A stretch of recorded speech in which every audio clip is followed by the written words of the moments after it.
Hello friends, నేను మీ CM Manjunath. Welcome back to the channel. మెటల్స్లో దాదాపు అందరు గోల్డ్ గురించే మాట్లాడతారు.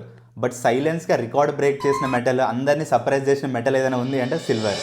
దీని ప్రైస్ మూమెంట్ చూసుకుంటే రీసెంట్గా ఎంసీఎక్స్లో పర్ కేజీ వచ్చేసి ఆల్మోస్ట్ 2 lakhs ప్లస్ టచ్ అయింది. అదే ఎక్కువ అనుకుంటే 2,10,000 పర్ కేజీ టచ్ అయింది.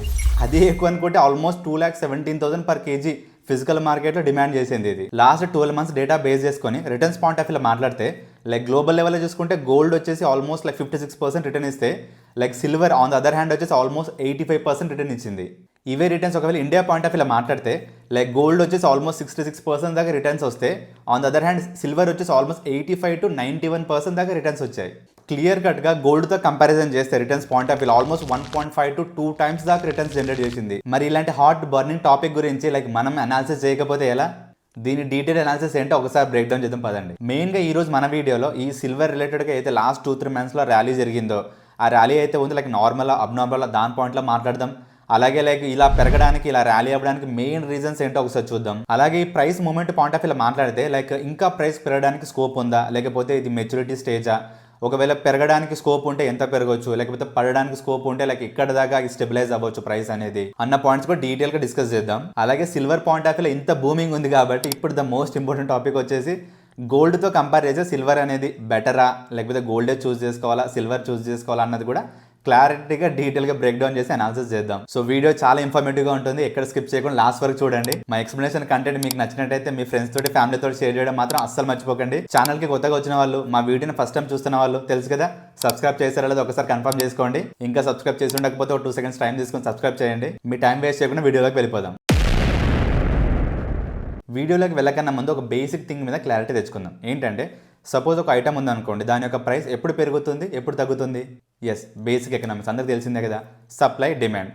ఫర్ సపోజ్ సప్లై ఎక్కువగా ఉంది, డిమాండ్ తక్కువ ఉంది అనుకోండి, ప్రైస్ పడిపోతుంది. లేదు డిమాండ్ ఎక్కువగా ఉంది, సప్లై అంతగా లేదనుకోండి, ప్రైస్ పెరుగుతుంది ఆబ్వియస్గా. సేమ్ వేలో ఈ సిల్వర్ రిలేటెడ్గా అయితే ప్రైస్ మూమెంట్ ఉందో, లేకపోతే ఈ ర్యాలీ ఏదైతే ఉందో దాని గురించి మనకు కంప్లీట్ అనాలిసిస్ కావాలి, దాని మీద కొంచెం ఇన్సైట్స్ కావాలంటే ఫస్ట్ థింగ్ మనం తెలుసుకోవాల్సింది ఏంటంటే సిల్వర్ రిలేటెడ్గా డిమాండ్ ఎలా ఉంది, సిల్వర్ రిలేటెడ్గా సప్లై ఎలా ఉంది. ఈ 2 విషయాల గురించి మనకు క్లారిటీ వచ్చింది అనుకోండి, సో ఈ ర్యాలీ గురించి, ఈ ప్రైస్ మూమెంట్ గురించి కంప్లీట్ పిక్చర్ అనేది మనకు ఐడియా వచ్చేస్తుంది. సో ఫస్ట్ ఈ సిల్వర్ రిలేటెడ్గా సప్లై ఎలా ఉంది, డిమాండ్ ఎలా ఉందో ఒకసారి చూద్దాం. సో ఈ సిల్వర్ రిలేటెడ్గా లైక్ డిమాండ్ అయితే ఉందో దాన్ని కొంచెం పక్కకు పెడదాం. ఈ సప్లై అయితే ఉందో దీని మీద ఫస్ట్ ఫోకస్ చేద్దాం. సిల్వర్ రిలేటెడ్గా ఫస్ట్ సప్లై ఎలా ఉందో తెలుసుకోవాలంటే ఫస్ట్ ప్రొడక్షన్ ఎలా ఉందో తెలవాలి మనకు, ఎందుకంటే ప్రొడక్షన్ అయితేనే కదా సప్లై అయ్యేది. సో ఈ సిల్వర్ రిలేటెడ్గా ప్రొడక్షన్ ఎలా ఉంది అన్న దానికి సంబంధించిన డీటెయిల్స్ ఒకసారి చూద్దాం. సిల్వర్ ప్రొడక్షన్గా ద బిగ్గెస్ట్ ఇష్యూ ఏదైనా ఉంది అంటే సిల్వర్ని మనం డైరెక్ట్గా మైనింగ్ చేయలేం. మరి సిల్వర్ని మనం ప్రొడక్షన్ ఎలా చేస్తాం, మైనింగ్ ఎలా చేస్తామంటే మనకు మెయిన్ 3 metals ఏవైతే ఉన్నాయో, లెడ్ కానీ, జింక్ కానీ, కాపర్ కానీ, వీటిని మనం మైనింగ్ చేసేటప్పుడు బై ప్రోడక్ట్ లాగా సిల్వర్ వస్తుంది. సో కాబట్టి మార్కెట్లో సడన్ గా డిమాండ్ ఇంక్రీజ్ అయినా, సడన్ గా ప్రైసెస్ ఇంక్రీజ్ అయినా దానికోసం వెంటనే మనం సిల్వర్ ని మైనింగ్ చేయడం, సిల్వర్ ని అమ్మడం అనేది కుదరదు. సో లాస్ట్ 2-3 years లో ఈ సిల్వర్ మైనింగ్ ప్రొడక్షన్ అయితే ఉందో అది ఎలా ఉందో ఒకసారి డేటా తోటి చూద్దాం. సో మనం ఇక్కడ క్లియర్ గా అబ్జర్వ్ చేయొచ్చు కదా, 2050 tons to 2100 tons ఏదైతే ఉందో పర్ మంత్ ఏదైతే ఉందో అది average mining production capacity silver point of వ్యూలో. హైయెస్ట్ మైనింగ్ ప్రొడక్షన్ వచ్చేసి 2024 మిడ్లో జరిగింది, almost like 2200 tons per month దాకా లైక్ ప్రొడక్షన్ కెపాసిటీ వెళ్ళింది. బట్ వన్స్ 2024 ఎండింగ్కి వచ్చేసరికి డ్రాస్టికల్గా లైక్ ప్రొడక్షన్ కెపాసిటీ అని పడిపోయింది. మళ్ళీ 2025 మిడ్కి వచ్చేసరికి like average mining production capacity attend చేయగలిగినా సరే మళ్ళీ 2025 ఎండింగ్కి వచ్చేసరికి like almost 2000 tons per month కూడా మన ప్రొడక్షన్ కెపాసిటీ చేయలేకపోయాం. సో వన్స్ మనం ఈ డేటా చూసిన తర్వాత కంక్లూజన్కి ఏం రావచ్చు, సిల్వర్ రిలేటెడ్గా ప్రొడక్షన్ లెవెల్స్ ఏవైతే ఉన్నాయో మొత్తానికి పడిపోతున్నాయి. ప్రొడక్షన్ ఎక్కువగా లేదంటే సప్లై ఎక్కువగా చేయలేం. So silver point of view మనం ఫస్ట్ 2 things అనుకున్నాం కదా, సప్లై, డిమాండ్. సో సప్లై గురించి ఏం జరుగుతున్నది మనకు ఒక క్లారిటీ వచ్చింది, ఈ పాయింట్ పక్కకు పెట్టద్దు. ఇప్పుడు డిమాండ్ పాయింట్ ఆఫ్ వ్యూలో మాట్లాడదాం. సిల్వర్ రిలేటెడ్గా ఉన్న డిమాండ్ పాయింట్ ఆఫ్ వ్యూలో మాట్లాడితే ఆల్మోస్ట్ 60 to 70% డిమాండ్ అయితే ఉందో ఇండస్ట్రియల్ రిలేటెడ్గా డిమాండ్ ఉందన్నట్టు. అంటే లైక్ సోలార్ ఇండస్ట్రీ కానీ, ఎలక్ట్రానిక్స్ కానీ, సెమీ కండక్టర్స్ కానీ, చిప్స్ కానీ, ఎలక్ట్రిక్ వెహికల్స్ కానీ, బ్యాటరీస్ కానీ, సో వీటిలో ఇండస్ట్రీ రిలేటెడ్గా చాలా ఇంపార్టెన్స్ పెరిగింది సిల్వర్కి.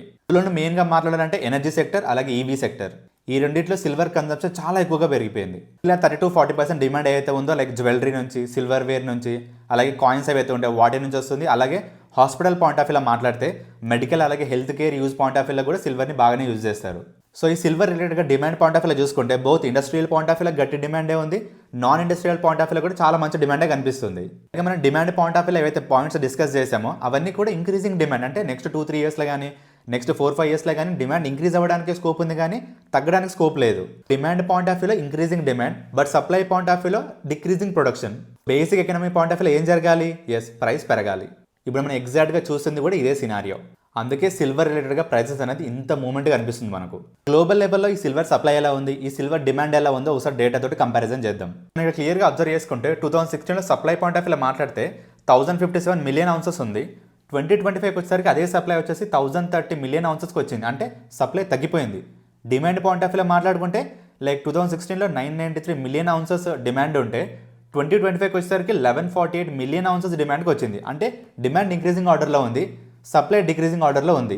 ఏం జరగాలి? ఎస్, ప్రైసెస్ ఇంక్రీజ్ అవ్వాలి. అదేగా జరిగింది. ఇప్పుడు వరల్డ్ సిల్వర్ సర్వే 2025 డేటా ప్రకారం చూసుకుంటే ఆల్మోస్ట్ వరల్డ్లో 117 మిలియన్ ounces షార్టేజ్ ఉందంట సిల్వర్ పాయింట్ ఆఫ్ వ్యూలో.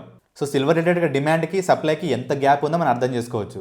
ఇలా సిల్వర్ రిలేటెడ్గా ప్రైస్ మూమెంట్ అనేది ఇంత ర్యాలీగా అనిపిస్తుంది. మెయిన్ రీజన్ అలాగే డైరెక్ట్ రీజన్స్ ఏంటంటే దీని రిలేటెడ్గా ఉన్న సప్లై, దీని రిలేటెడ్గా ఉన్న డిమాండ్.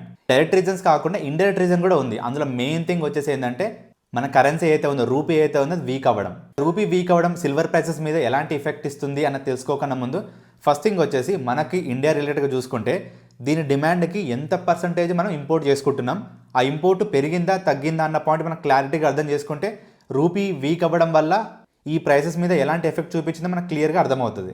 ఇండియా మొత్తం మీద సిల్వర్కి ఏదైతే డిమాండ్ ఉందో దాన్ని మీటప్ చేయడానికి లేక మన ఇండియాలో ఏదైతే ప్రొడక్షన్ అవుతుందో, మైనింగ్ అవుతుందో అది ఓన్లీ 10 to 15% మాత్రమే కాంట్రిబ్యూట్ చేస్తుంది. అంటే మెజారిటీ ఆఫ్ ద పోర్షన్, అంటే ఆల్మోస్ట్ 80 to 90% అయితే మనకు డిమాండ్ ఉందో అది ఖచ్చితంగా మనం ఇంపోర్ట్ చేసుకుని మీట్ అవ్వాల్సిందే. మన డిమాండ్లో majority of the portion meet up అవ్వడానికి ఇంపోర్ట్స్ మీద మనం డిపెండ్ అవుతున్నాం. లాస్ట్ 2-3 ఇయర్స్లో ఒకసారి ఈ సిల్వర్ రిలేటెడ్గా అయితే ఇంపోర్ట్స్ ఉన్నాయో దాంట్లో ఎలాంటి మూవ్మెంట్ జరిగిందో ఒకసారి డేటా తోటి చూద్దాం. ఈ సిల్వర్ రిలేటెడ్గా మనం ప్రతి ఇయర్ ఎంత ఇంపోర్ట్ చేసుకుంటున్నాం అనేది మన వాల్యూ పాయింట్ ఆఫ్ వ్యూలో చూసుకుంటే ఫైనాన్షియల్ ఇయర్ 2022లో లైక్ $3.3 బిలియన్ వర్త్ అయితే ఉందో అంత ఇంపోర్ట్ చేసుకున్నామంట. అదే ఫైనాన్షియల్ ఇయర్ 24 చూసుకుంటే $5.5 బిలియన్ వర్త్ అయితే ఉందో అంత సిల్వర్ని మనం ఇంపోర్ట్ చేసుకున్నామంట. ఈ నెంబర్స్ చూస్తే మనకు అర్థమవుతుంది కదా ఎంత డ్రాస్టిక్ డిఫరెన్స్ ఉందో. అలాగే వాల్యూమ్ పాయింట్ ఆఫ్ వ్యూలో మాట్లాడితే, అంటే number of tons point of వ్యూలో మాట్లాడితే ఏప్రిల్ టు సెప్టెంబర్ 2024 చూసుకుంటేనేమో ఆల్మోస్ట్ 672 tons ఇంపోర్ట్ చేసుకున్నాం. అదే ఏప్రిల్ టు సెప్టెంబర్ 2025 చూసుకుంటేనేమో ఆల్మోస్ట్ 2545 tons మనం ఇంపోర్ట్ చేసుకున్నామంటే సిల్వర్ రిలేటెడ్గా ఇంపోర్ట్స్ అనేవి ఏ రేంజ్లో ఇంక్రీజ్ అవుతున్నాయి మనం అర్థం చేసుకోవచ్చు. ఇంకో బెస్ట్ ఎగ్జాంపుల్లో చెప్పాలంటే 2024లో ఫస్ట్ 6 months, 2025లో ఫస్ట్ 6 months ఈ రెండింటిని కంపారిజన్ చేస్తే 2025లో ఆల్మోస్ట్ 5 times ఇంక్రీజ్ అయ్యింది 2024తో కంపారిజన్ చేసుకుంటే ఇంపోర్ట్స్ ఏవైతే ఉన్నాయో. సో సిల్వర్ రిలేటెడ్గా మన ఇండియాలో ఇంపోర్ట్స్ అనేవి ఏ రేంజ్లో ఇంక్రీజ్ అవుతున్నాయో మనం అర్థం చేసుకోవచ్చు. మనం ఎక్కువగా ఏ కంట్రీస్ నుంచి ఇంపోర్ట్ చేసుకున్నామన్న డేటా పాయింట్ ఆఫ్ వ్యూలో చూసుకుంటే ఎక్కువగా మనం యూరోప్ అలాగే ఏషియా కంట్రీస్ ఏవైతే ఉన్నాయో వాటి నుంచి ఎక్కువగా ఇంపోర్ట్ చేసుకుంటున్నాం మనం. సో సిల్వర్ రిలేటెడ్గా ఇంపోర్ట్స్ ఏవైతే ఉన్నాయో ఇంత డ్రాస్టిక్గా ఇంక్రీజ్ అవ్వడం, అలాగే మన ఇండియా రిలేటెడ్ డిమాండ్ ఏదైతే ఉందో అది majority of the portion imports నుంచే క్యాటర్ అవుతుండడం, ఈ పాయింట్ ఆఫ్ వ్యూలో లైక్ డాలర్తో కంపారిజన్ చేసుకుంటే రూపీ అనేది ఆల్ టైమ్ లోకి వెళ్ళిపోవడం అనేది ఈ సిల్వర్ ప్రైసెస్ పెరగడానికి ఇంకొక ఇండైరెక్ట్ రీజన్ అన్నట్టు. సో డాలర్కి ఎగెనెస్ట్గా మన రూపీ పడిపోతుండడం, సిల్వర్ ప్రైసెస్ పెరగడానికి ఈ రెండింటికి లింక్ ఏంటని మీరు అడగవచ్చు. ఇంకా క్లియర్గా మీరు అబ్జర్వ్ చేస్తే మన మెజారిటీ ఆఫ్ ది ఇంపోర్ట్స్ ఎక్కడి నుంచి జరుగుతున్నాయి, యూరోపియన్ కంట్రీస్ అలాగే ఏషియన్ కంట్రీస్. మరి అలాంటప్పుడు డాలర్తో మనకు ఎందుకు లింక్ అని కూడా మీరు అడగవచ్చు. ఇది అర్థం కావాలంటే గ్లోబల్ లెవెల్లో కంట్రీస్ మధ్య ట్రేడ్ ఎలా జరుగుతుందో మీకు తెలియాలి. సో ఫస్ట్ థింగ్ ఏంటంటే ఏదైనా 2 countries మధ్య ట్రేడ్ జరిగినప్పుడు లైక్ ఒక కంట్రీకి వేరే కరెన్సీ ఉంటుంది, ఇంకో కంట్రీకి వేరే కరెన్సీ ఉంటుంది. సో ఈ కంట్రీలో ఉన్న కరెన్సీ వేరే కంట్రీలో చెల్లకపోవచ్చు. కాబట్టి 2 countries మధ్యలో కామన్ కరెన్సీ అనేది ఎప్పుడైనా కావాల్సిందే. గ్లోబల్ లెవెల్లో ఏ కంట్రీలో అయినా సరే యాక్సెప్టెడ్ కరెన్సీ ఏదైనా ఉంది అంటే అది డాలర్. అందుకే మనం డాలర్ని గ్లోబల్ కరెన్సీ అంటాం. So for suppose X country Y కంట్రీలోంచి సమ్ గూడ్స్ కొన్నదనుకోండి. ఇప్పుడు ఈ ఎక్స్ కంట్రీ అయితే ఉందో వై కంట్రీకి పేమెంట్ చేయాలి కదా.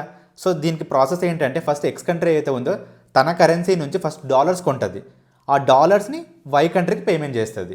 ఇప్పుడు వై కంట్రీ ఏం చేస్తుంది, ఆ డాలర్స్ నుంచి తన ఓన్ కరెన్సీలోకి మార్చుకొని మళ్ళీ తన కంట్రీలోకి తెచ్చుకుంటుంది.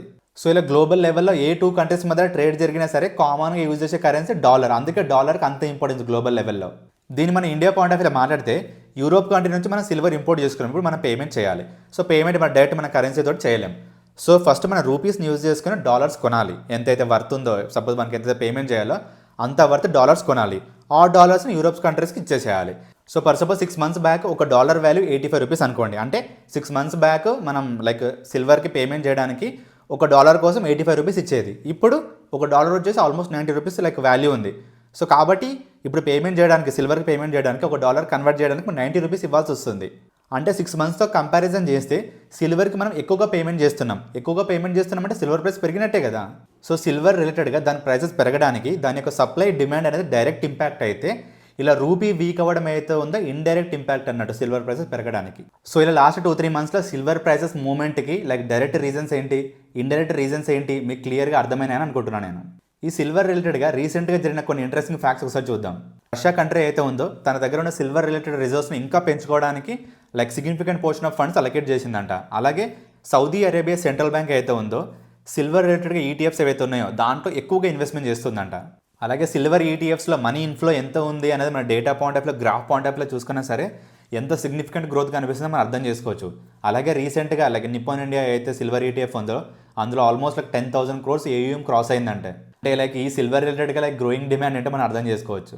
నెక్స్ట్ సిల్వర్ రిలేటెడ్గా గ్రోత్ ఎలా ఉండబోతుంది, దీని ఫ్యూచర్ ఎలా ఉండబోతుంది అనే పాయింట్లో మాట్లాడుకుంటే ఇప్పుడున్న డేటా ప్రకారం, ఇప్పుడున్న సిచ్యువేషన్ ప్రకారం చూసుకుంటే మాత్రం నెక్స్ట్ 2-3 ఇయర్స్లో దీని రిలేటెడ్గా మంచి గ్రోతే కనిపిస్తుంది మనకు. ఇంకా క్లారిటీగా చెప్పాలంటే గ్రీన్ ఎనర్జీలో కానీ ఈవీ సెక్టర్లో కానీ లైక్ మనం ఎక్స్పెక్ట్ చేసిన గ్రోత్ వస్తే మాత్రం ఈ సిల్వర్ రిలేటెడ్గా గ్రోత్ అనేది అసలు ఆపలేం మనం. ఇప్పుడున్న ప్రజెంట్ సిచ్యువేషన్ అయితే ఉందో అంటే లైక్ మనకు సప్లై అయితే ఉందో షార్టేజ్ ఉండడం, డిమాండ్ అయితే ఉందో ఇంక్రీజింగ్గా ఉండడం. సో ఈ సిచ్యువేషన్ అయితే ఉందో నెక్స్ట్ 6 months కానీ 1 year కానీ ఇంకా కంటిన్యూ అయిందనుకోండి, సో ఈ సిల్వర్ ప్రైసెస్లో ఇంకో 20-30% అయితే ఉందో ఇంక్రిమెంట్ చూడొచ్చు అన్నది expectation. But point to be noted ఏంటంటే లైక్ సిల్వర్ అనేది ఒక హైలీ వోలటైల్ మెటల్. షార్ట్ టర్మ్లో సర్ప్రైజెస్ రావడం కొత్త ఏం కాదు దీని రిలేటెడ్గా. సో ఒకటేసారి 50-60% ఇంక్రీజ్ అవ్వడం, ఒకటేసారి 20-30% క్రాష్ అవ్వడం అనేది ఈ మెటల్లో చాలా common thing. So present silver అనేది చాలా హైయెస్ట్ ప్రైస్లో ఉంది. మరి ఈ టైంలో ఎవరైనా ఇన్వెస్టర్స్ ఎవరైతే ఉన్నారో ఎంటర్ కావాలనుకుంటే, ఇన్వెస్ట్మెంట్ చేయాలంటే లైక్ ఎలా చేయొచ్చు? సో ప్రెజెంట్ ఏదో లైక్ ఇది 80%-90% రిటర్న్స్ ఇచ్చేసిందని చెప్పేసి మన దగ్గర ఉన్న అమౌంట్ మొత్తం దీన్ని ఇన్వెస్ట్మెంట్ చేయడం వర్తా అంటే నా పాయింట్ ఆఫ్ వ్యూలో వర్త్ కాదు. ఎప్పుడైనా సరే లైక్ ఇలాంటి ఎగ్జైట్మెంట్ టైంలో, ఇలాంటి పీక్ టైంలో ఎప్పుడైనా సరే హ్యూజ్ ఇన్వెస్ట్మెంట్స్ ఒకేసారి చేయొద్దు. మీరు నిజంగా ఇలాంటి టైంలో ఎంటర్ అవ్వాలనుకుంటే మాత్రం సిప్ అనేది బెస్ట్ స్టైల్. లైక్ మన దగ్గర ఉన్న అమౌంట్ మొత్తానికి ఒకటేసారి ఇన్వెస్ట్మెంట్ చేయకుండా లైక్ వీక్లీ ఒకసారి కానీ లేకపోతే డైలీ కొంత పార్ట్ కొని పెట్టుకోవడం అనేది బెస్ట్ స్ట్రాటజీ. ఎస్పెషల్లీ ఇలాంటి లైక్ పీక్ ప్రైస్ ఉన్నప్పుడు, ఎగ్జైట్మెంట్ ప్రైస్ ఉన్నప్పుడు ఎస్ఐపి అనేది చాలా బెస్ట్గా వర్క్ చేస్తుంది. అదర్వైజ్ ఈ మెటల్లో వచ్చే షాక్స్కి మీరు తట్టుకోలేరు. సో ప్రెజెంట్ ఉన్న డేటా ప్రకారం అప్వర్డ్ చూసుకుంటే అంటే ఇంకా ఎంత పెరగొచ్చున్న పాయింట్లో చూసుకుంటే ఇంకో 20-30% స్కోప్ ఉందన్నది లైక్ ఎక్స్పెక్టేషన్. అలాగే డౌన్వర్డ్ పాయింట్ ఆఫ్ వ్యూలో మాట్లాడుకుంటే అంటే ఎక్కడ స్టెబిలైజ్ అవ్వచ్చు అన్న పాయింట్లో మాట్లాడుకుంటే లైక్ ఒకవేళ పడ్డా సరే లైక్ పర్ కేజీ అనేది 1,70,000, 1,80,000 దగ్గర స్టేబుల్ అవ్వచ్చు అన్నది అనలిస్ట్లో ఎక్స్పెక్టేషన్. సో ఫైనల్గా సిల్వర్ రిలేటెడ్గా మనం ఒక కంక్లూజన్కి రావాలంటే లైక్ లాస్ట్ 2-3 మంత్స్లో మనం ఏదైతే ర్యాలీ చూసామో అది హైప్తో వచ్చిన ర్యాలీ కాదు.